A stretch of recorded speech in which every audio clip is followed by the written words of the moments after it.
안녕하십니까. 오늘은 2023년 6월 3일 토요일입니다. 오늘도 허경영의 영성시대가 세계를 이끈다. 제가 읽어보겠습니다. 무와 공과 환 부분입니다. 본자 인터뷰한 내용입니다. 신이님, 무와 공과 환은 어떻게 다른가요? 세 가지는 완전하게 다른 것이지. 찻잔에 커피가 없는 것은 무가 아니라 공이야. 빈잔이지만 그 안에 공기가 있거든. 그래서 공은 물체의 이동 그 자체지. 공은 사물의 현상이고 무는 마음의 현상이군요. 아무것도 없다는 무는 집착이 없고 머무름이 없고 욕심이 없고 존재함이 없는 등 주관적인 비움을 말하는 것이고, 공은 우주에 존재하는데 보이지 않는 객관적인 비움을 말하는 것이고, 화는 마음이 만들어낸 형상인 환상이야. 그럼 세수를 하고 대야에 물을 버렸다면 공인가요? 무인가요? 환인가요? 우주가 있기에 허공이 존재하듯이 물을 내린 대야 속에도 허공이 존재하므로 빈 대야 속은 공이지 무가 아니야. 공은 물질의 상대적 현상이며 무는 마음의 형상이고 화는 마음의 착시 현상이지. 인간이 무슨 생각이든 생각만 일어나면 그것은 곧 번뇌, 망상이라는 거야. 무심과 무념의 상태가 진정한 무야. 우주 허공을 향해 우리가 공간이라고 하는 것이지 무간이라고 하지 않듯이 무는 마음속에서만 존재하는 것이고 실존하는 게 아니야. 불교 팔정도.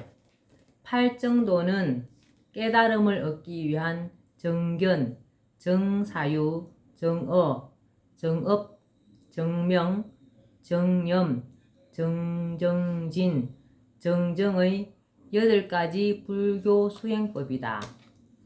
극단에 치우치지 않는 중도적인 수행 방법이다.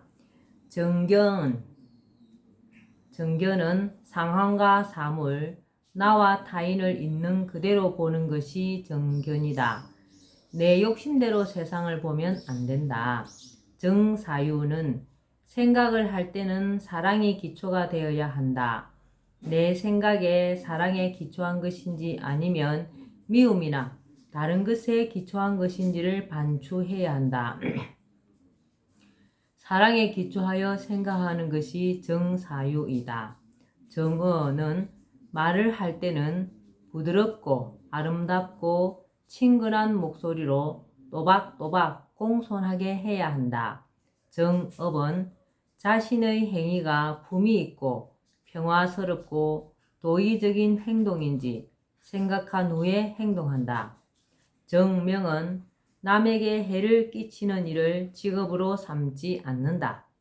정념은 마음을 이 순간에 두는 것이다. 과거는 지나가고 없고 미래는 오지 않는다. 시간은 지금만 존재한다. 석가모니는 지금 몸 상태에 귀 기울이고 마음의 느낌과 오감에 귀를 기울이고 지금 머리에 떠오르는 생각이 어떤 것인지 관조하라고 한다. 이렇게 명상하는 방법이 지금도 행해지고 있는 윗바사나 명상법이다. 정정진은 부정적인 생각이 일어날 때 고쳐서 긍정적인 마음으로 생각을 바꾸어 목표를 향해 최선을 다해서 정진한다. 정정은 물질적인 삶만을 살지 말고 영적인 삶을 살도록 노력한다. 불교의 핵심은 중도 사상으로 극단이나 한쪽으로 치우치는 것을 경계한다. 깨달음의 방법도 지나친 고행도 쾌락도 아닌 중도를 강조한다. 좋은 사상이다. 하늘의 섭리에 비추어 불교는 윤회사상, 인과사상을 비롯하여 사상의 90% 정도는 맞는 내용이다. 하지만 신이 없다고 본 것은 큰 오류이며 사람이 깨달음과 수행을 통해 부처가 될 수 있다고 보지만 그것은 사실 불가능한 일이다. 또 불교 경전에서 말하듯이 가장 큰 주문은 이제 나무아미 타불이나 아제아제 바라아제 등이 아니고 허경영이다. 허경영을 불러야 소망을 이룰 수 있다. 허경영을 불러야 소망을 이룰 수 있다. 화엄경에 약인 용료지, 삼세 일체불, 응관법계성, 일체유심조. 만약 사람이 과거, 현재, 미래 모든 부처의 깨달음을 알고자 하면 마땅히 법계의 본성을 보아라. 일체는 오직 마음이 지어낸 것이다. 라고 하여 일체의 모든 것을 마음이 만든다고 하였는데 그것도 틀린 말이다. 마음이 만드는 것도 있으나 일체가 다 그런 것이 아니다. 인간의 마음이 수소나 산소를 만들 수 없고 씨앗이나 DNA, 생명 같은 것을 만들 수는 없다. 모든 것은 신이 창조하였다. 다만 인간은 신이 만들어 놓은 것을 가지고 재창조할 수 있을 뿐이다. 예를 들자면 식물의 줄기를 뽑아 천을 만드는 것은 가능하지만 식물 자체를 만들지는 못한다. 그 구절은 이렇게 되어야 마땅하다. 만약 사람이 천지인 3세계의 일체, 일적 십거의 본체를 알고자 한다면 현상으로 펼쳐진 천지인의 본성을 살펴보아라. 모든 것은 그 본심, 본태양, 본체에서 만들어져 나오는 것이다. 불교에서 경권을 읽기 전에 외는 찬양시인 개송을 개경계라고 한다. 천수경의 개경계는 다음과 같다. 무상심심미묘법, 백천만급 난조우, 아금문견 덕수지, 원해열의 진실이. 더없이 깊고도 미묘한 법은 백천만급에도 만나기 어렵습니다. 나 이제 듣고 보고 받아서 간직하겠사오니 원컨대 부처님의 진실한 뜻을 알길 원합니다. 참 아름다운 개송이다. 그런데 앞으로 이것은 이렇게 바꿔야 한다. 무상심심미묘법, 극급 난급 난조알, 극급 만급 난조알, 아금문견 덕수지, 원해 신인 진실이. 더없이 깊고도 미묘한 법은 극급 만급에도 만나 뵙기 어렵습니다. 저 이제 듣고 보고 받아서 간직하겠사오니 신이님의 진실한 뜻을 알기를 원합니다. 내 강연을 보고 듣는 사람들은 진실로 복이 있는 사람들이다. 백궁의 본체가 지상에 자주 오는 것이 절대 아니기 때문이다. 강연 속에는 극급 만급에도 들을 수 없는 미묘한 법문이 있고 불교인들이 그토록 수행정진하여 이루고자 하는 해탈의 경지, 본향인 백궁으로 아주 쉽게 갈 수 있는 방법이 있다. 삶의 행로에서 선택의 어려움을 해결해 줄 수 있는 천사를 받을 수 있고 전생과 현생의 모든 업장을 소멸하고 인생을 평탄하게 걸을 수 있도록 해주는 축복을 받는 길도 있다. 불교의 가르침 가운데는 유익한 것이 많다. 그런데 잘못 해석할 수도 있는 것도 있다.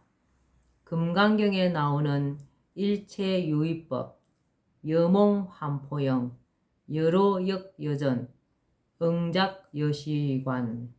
일체의 모든 법은 꿈과 같고 환영과 같고 거품과 같고 그림자와 같습니다.